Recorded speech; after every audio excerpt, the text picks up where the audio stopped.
slovenska vlada se obnaša kot najslabši menedžer, ki pride v podjetje in začne takoj klestiti stroške in odpuščati.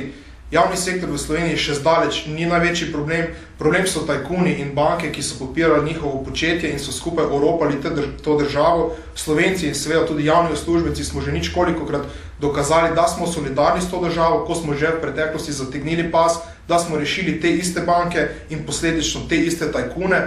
Sedaj pa znova prihajajo do nas in zahtevajo nove reze, s tem, da se z rezi v javnem sektorju niti približno ne bo končalo, kajti na vrsti je sociala, ki je pravzaprav temelj človeškega združevanja v državo. Združili smo se zato v skupnost, zato da nekdo poskrbi za naše otroke, da nekdo poskrbi za nas, ko smo stari in bolani, in država, ki začne ukinjati socialo, začne ukinjati samo sebe oziroma služi samo sebi, ne pa več svojim državljanom. Poleg tega javni sektor v Sloveniji še zdaleč ni največji problem.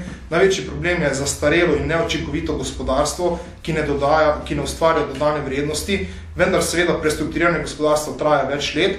Naša vlada pa po nareku gospodarjev iz Evrope in Amerike išče ukrepe, ki imajo čim hitrejši hipni učinek, in to je v tem primeru varčevanje, ki je najbolj enostavno.